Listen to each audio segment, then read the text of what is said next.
And then I see exactly how this can be done. What's wonderful is, you know, one of the largest turnouts they've had is like 30,000 people who caucus. They don't expect that this time, in part due to weather and other reasons. And so if 20,000 actually show up to caucus, if we had 15,000 people that were mobilized, which the people that are on this Zoom right now, the networks that you have, the text messages that you've already sent out to your constituents, your groups, your networks, it is over 30,000 people. If we were able to mobilize only half of those, which is substantial, but only half. We don't even need every single one. If only half actually commit and show up, then we will have accomplished, with the help of God, the greatest modern miracle in U.S. politics. There was an article that came out today about 3 other candidates that have been spoilers or that shocked the presidential races because of their standing in Iowa. Only 3 in our history, and they documented those. And I'm telling you, what God is doing with this campaign and where we are and where I believe we will be Monday night, end of caucus, it will be the greatest upset and the greatest miracle. And what I love about it is it all depends upon what we do these next few days. We must work hard. We must be faithful. We must continually to text the people. We have to constantly remind them and keep them engaged, because you never know what's going to click. One of the biggest challenges is to inspire and mobilize people in that moment. The biggest challenge you and I will have is at 6 p.m. Monday night, getting them to get in their car when it's negative 10 degrees, negative 45-degree wind chill, let the car warm up for a little bit, and leave the comfort of their home after a work day and drive 10, 15 minutes to their precinct and their caucus location. That is the biggest challenge.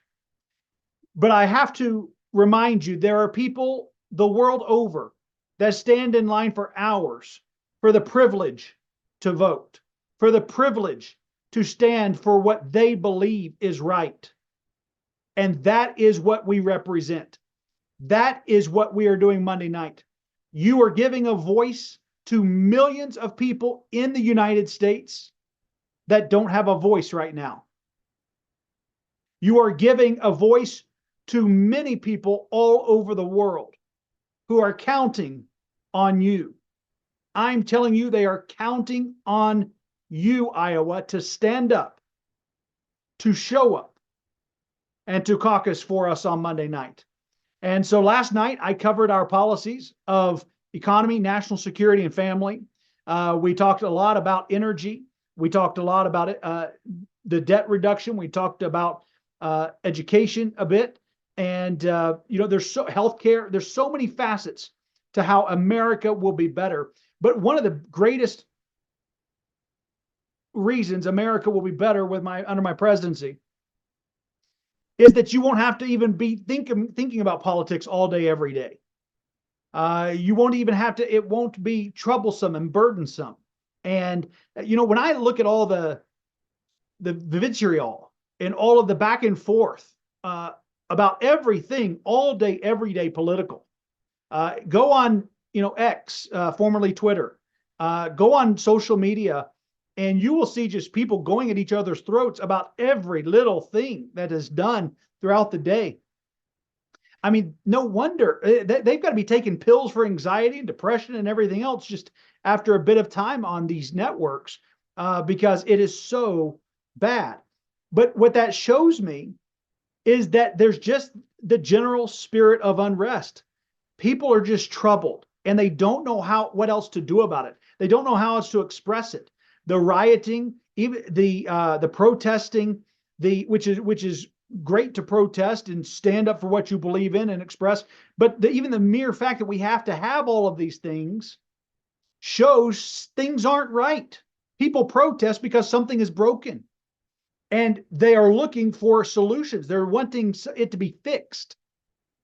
They don't just want to stand out in the rain or the cold and just constantly demonstrate. I mean, people have to work and earn a living. And if we could channel, if we could move from all of the hatred and the attacking on all sides all day long, and if we could channel all of that energy into building an amazing America, sparking American ingenuity once again, that created the railroad system and we gave it to the rest of the world, and creating the steam engine and we gave that to the rest of the world, and invented the aircraft and gave it to the rest of the world, and airports and gave it to the rest of the world, and automobiles and gave that to the rest of the world, and highways and transportation and gave it to the rest of the world. I'm telling you, ladies and gentlemen, that is an inspiring America to live in. That is an exciting America that's what created for decades the hunger of people around the world to risk their lives and to risk every single penny just to walk into the United States of America penniless and then build massive fortunes. That was the greatness of the United States of America. And we will reclaim that, because I'm not focused on retribution. I'm not focused on vengeance. Every single candidate I hear talking about, all of them on all parties, they want to go after everybody. They think that's what's pandering to the bases that's going to get them elected. Is I'm going to tell you who I'm going to put in prison, and I'll tell you who I'm going to indict, and I'm going to tell you who I'm going to go after when I'm president. And that's abuse of power. Everybody is weaponizing it against everybody. Can we get out of this elementary 7th grade class president mentality for running the greatest nation on earth? And can we channel that into building and creating and advancing our children in science and in technology and in artificial intelligence and in energy sectors, in construction? I remember yesterday I was having a conversation about the housing situation in America, and as it relates to the amount of available homes, the amount of people coming into the United States, at what pace can builders actually construct with the current licensed builders in the United States, and the number of units available. And so we started getting and realizing what the housing crisis, not even talking about interest rates yet and things, but just the general even quality of construction and the availability of it. And they're talking about the wood that's available, and I'm thinking, and I shared with them, I said, no matter some of the best builders in the country, their homes that they build still will not be standing 100 years from now, because the materials we use are some of the cheapest. The quality is poor, and yet it's nothing compared to the architectural greatness of the past around the world. American tourists travel to exotic and international destinations every day of the year to see the grand cathedrals, to see the grand buildings and the architecture and the bridges and stunning sights and just sheer feats, architectural marvels. And we have lost the desire to even create and to build in that way. Why? Where has that spirit gone? It has been replaced. It has been replaced by not even good enough, but by what is the minimum? My presidency is not what's the bare minimum, but it's how great, how excellent can America be? And that's inspirational to our next generation. That inspires your teenagers to learn, to grow, to invest, to expand their thinking, to think about what they're going to invent, to think about what elements of the periodic table that they discover that will be added to our scientific table. I mean, The amount of gold in the ocean is over $400 trillion of gold still in our oceans. The amount of discovery in space and oceanic research and in the ground right now that we haven't even discovered. We don't even know what it is. We don't even know. And I'm telling you, it's just sitting there waiting to be discovered. The healthcare advances, some of the cures to the greatest diseases. But do you know how you get that kind of an America? It doesn't just happen. It requires an inspired America. And instead, what we have today is a drugged America. Most of the commercials you ever see on TV are pharmaceutical ad after pharmaceutical after pharmaceutical, drug after drug after drug. How do we keep you drugged and medicated and dull?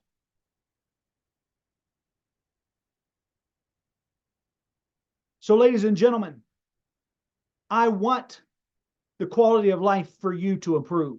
I want you to be more prosperous. I want your children to not have to not even be interested in social media because it's such a joke, to not even worry about how many likes they get and how many follows they get and did they post however many times you're supposed to and all of this other nonsense. May they look past all of the optics because they're out in nature, because they see the beauty of this world, because they discover things that are so much greater than the technology we think is the most advanced. And we can't even duplicate some of the greatest marvels of the past that have stood for centuries, entire cities we discover. We must get and can get to a new level of excellence in America, and that does not come with leaders, and I use that term very loosely, that are running for president, that simply look back, that look to the past, that look to other parties, that look to other Americans and make them out to be the enemy, to even focus on all of the issues that they have chosen to divide us. It's not right. And I'm running for president of the United States to do right by every American and to do right by all people and all nations on earth. That, ladies and gentlemen, is an America that will be blessed by Almighty God, because he promised righteousness exalts a nation. We will be exalted once again. Our dollar will be strengthened once again. The inflation will be down. You'll be able to afford things you didn't think you would be able to afford. Life will be better. There will be more peace in your family. Your anxiety will go down. Depression will be reduced in this land. There will be a sense of relief that we can be whatever God has created us to be. We can move forward. We can achieve greatness individually and collectively, because we're not focused on demonizing our neighbors and hating our next door neighbor because of what they believe or because of who they supported. But instead, we're all just trying to create a better America for ourselves and our children. And we're just thankful to live in a country, the land of the free and the home of the brave. That is why I'm running for president of the United States. And that's why, with the help of God and with the help of Iowa, we will win Monday night. It will be the biggest political upset in U.S. history in a primary. I'm telling you, ladies and gentlemen, there is a giant in the land, and the giant is an ideology that has been attached to a person. And we're going to destroy and shatter that ideology, that idolatry, Monday night. That's why I say this campaign is not a political campaign. Every person in the world has a vested interest, whether they realize it or not, in me becoming president of the United States. Because when America is right, Cameroon is right, Uganda is right, Kenya is right, Liberia is right, France is right, Germany is right, Russia is right, China is right, England is right, Japan is right, Bangladesh is right, Canada is right, Mexico is right. I don't know about Canada, but I'm just kidding. They are right. Because people around the world will demand leadership before, again, they will demand integrity. They will demand that the optics go away. They will, the next generation, Gen Z, millennials may still play some games. They're addicted to social media still, but Gen Z doesn't like that. They don't like the inauthenticity of politics and of businesses. It doesn't work in business and it doesn't work in politics. We are trying to transcend anything political. That's why we have every person from every party, both on our team and that are supporting our candidacy. Because it's not about the party. I have not, if you look at the policies and the issues, I didn't go to the Republican Party or the Democrat Party and say, okay, tell me what I'm supposed to believe, Daddy. No. God gave me a brain and he gave you a brain, and we use it. And we try to, and he gave us a book, didn't he? And we kind of look and say, okay, that's how we're supposed to think about this and that. And this is the best way to do it. If this was a simulation, if life was a simulation and you were the entrepreneur and you created a game, you get to choose the rules of the game, don't you? If you're going to create the game,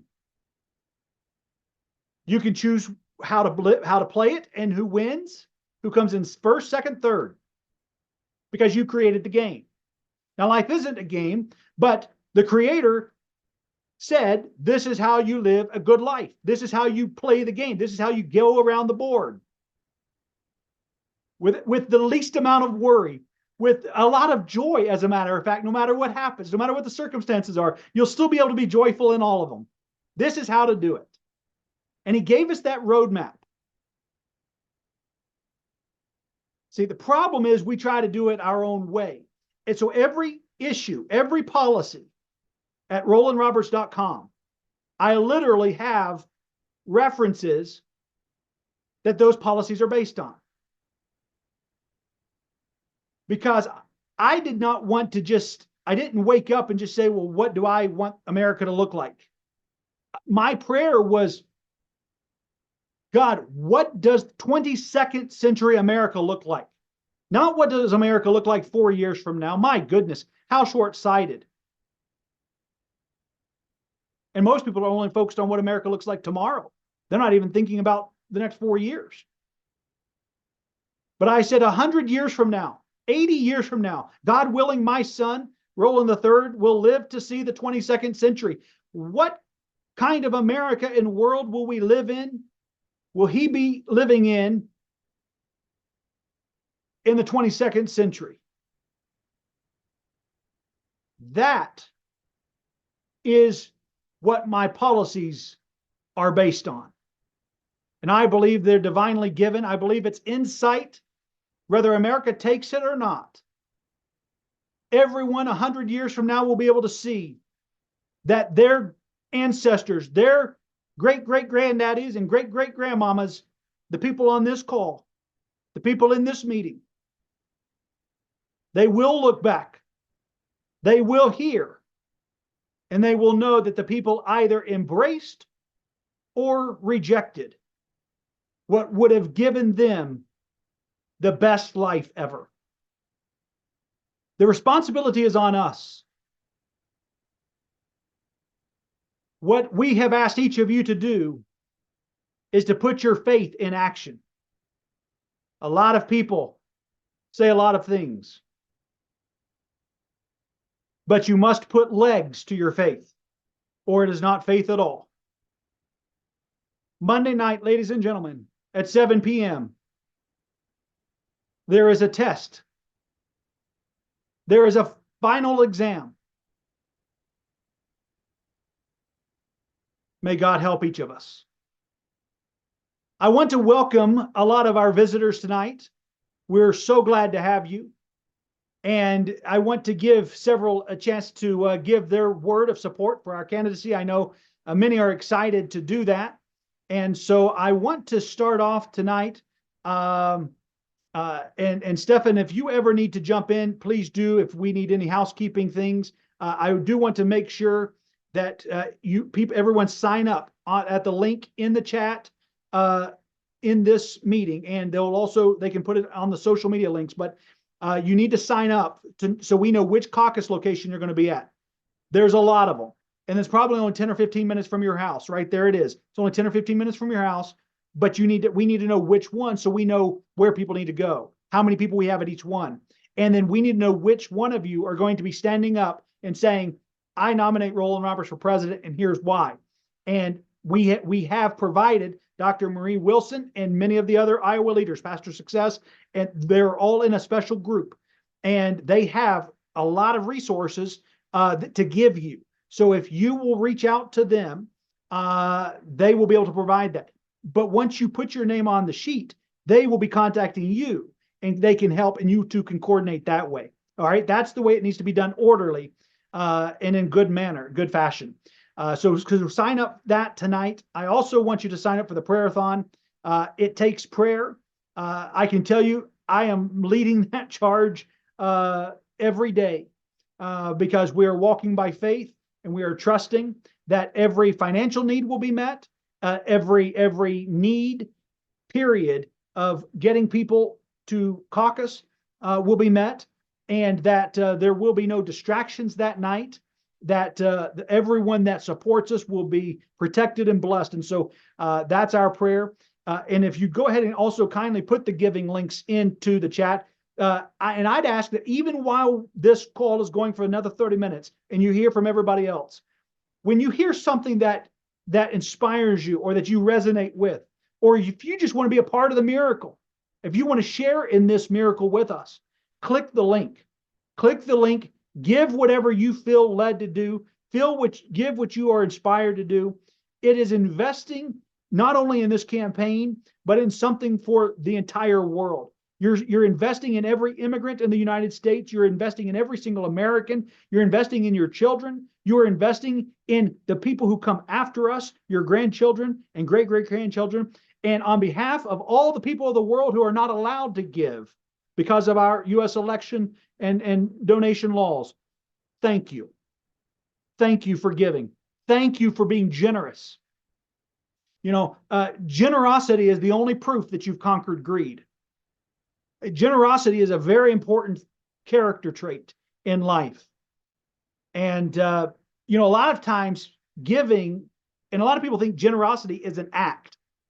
Generosity is not an act. The media in the world is what created that mindset in us. Because they do media pieces, whenever somebody gives a large gift. So-and-so gives $7 million to this new hospital wing. So-and-so donated $58 million to this humane cause over here. And those are the donations that hit the headlines. But ladies and gentlemen, generosity is not an act. Most of them are doing it for a tax break and for other reasons, not just because they woke up and wanted to give X amount of dollars.